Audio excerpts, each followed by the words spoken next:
At the heart of Anthem is the concept of our world, my story. The unique combination of a dynamic, ever-changing world and a powerful personal story. In our world, you band together with friends for epic adventures across a vast, shared landscape teeming with danger. The world narrative advances for your whole team.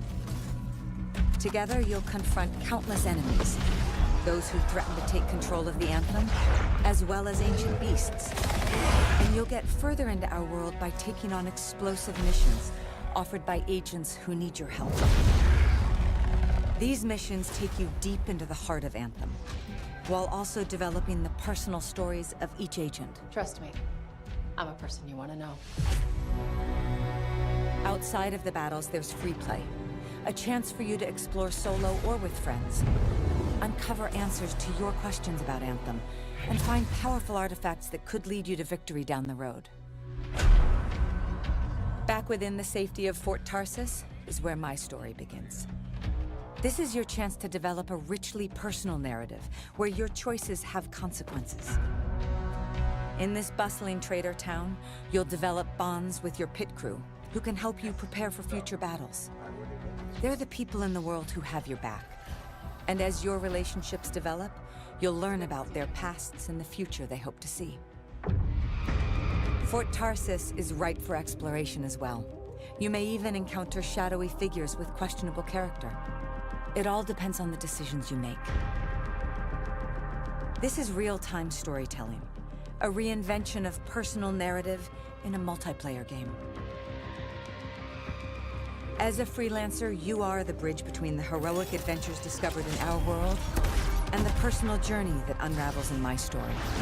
And ultimately, the key to the fate of everyone.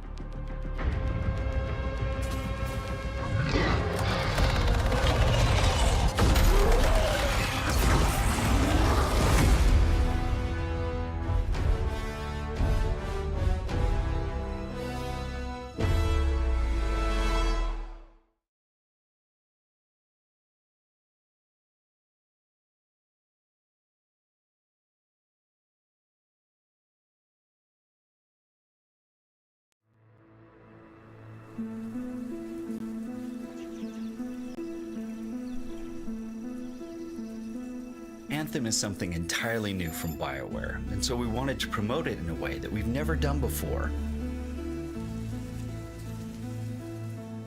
Corn maze.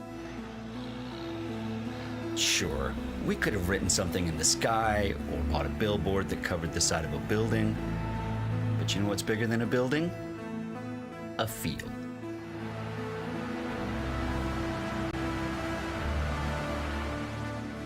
John really had his heart set on corn.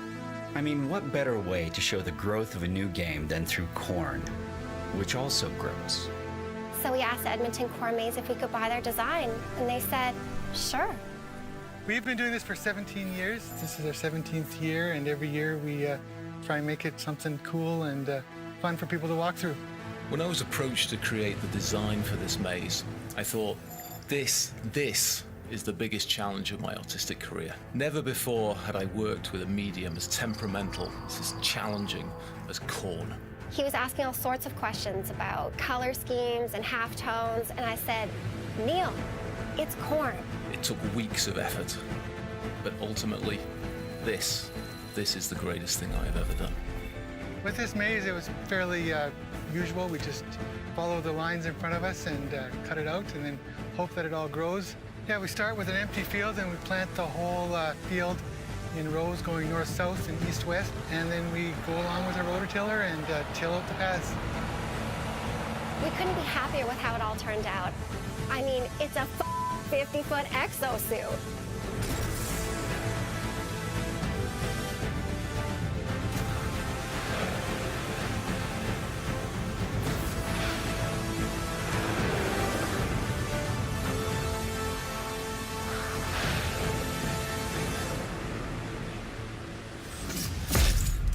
So what's it been like working with BioWare to pull this off?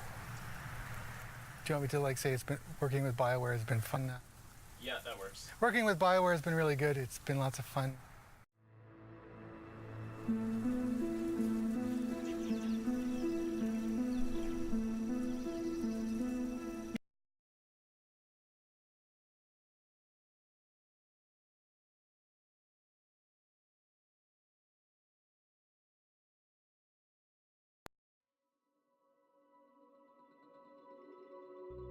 Bringing video game designs to real life, it's very challenging. It's a big process of prototyping and testing, really trying to find a happy medium between the original art and source material and then adapting it to our model and how we could make it functional for the suits to be able to walk around. In the Anthem world, it's a dangerous world, and you need these things to survive in that world.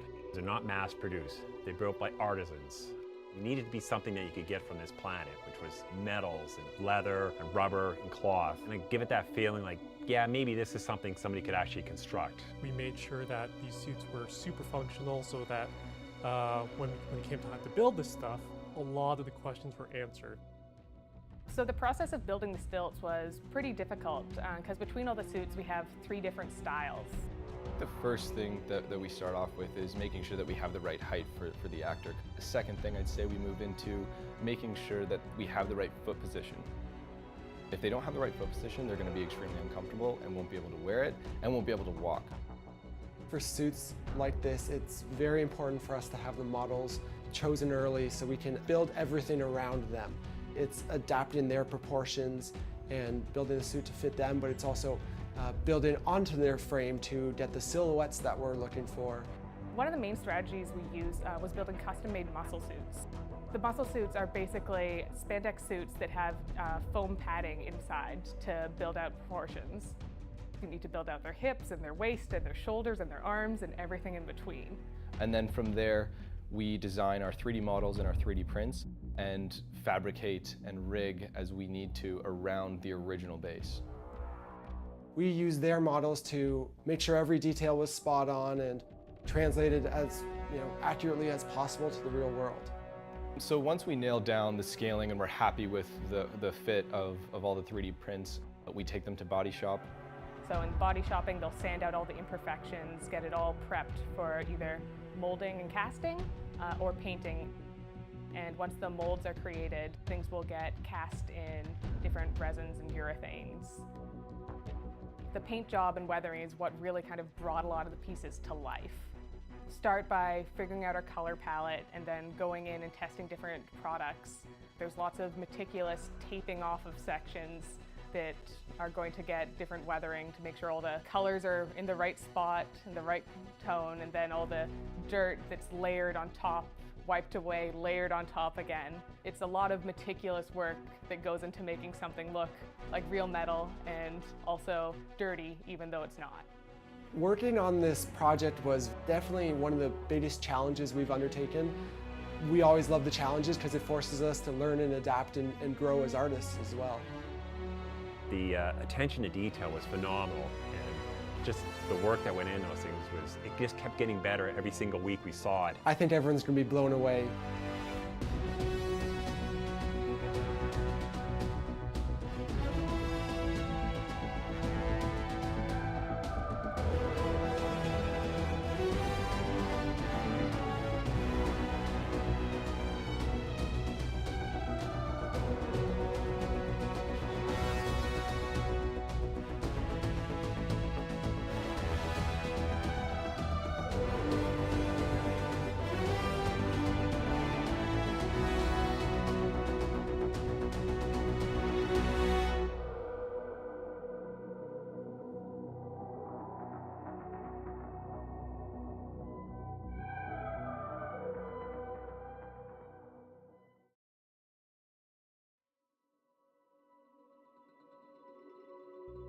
Bringing video game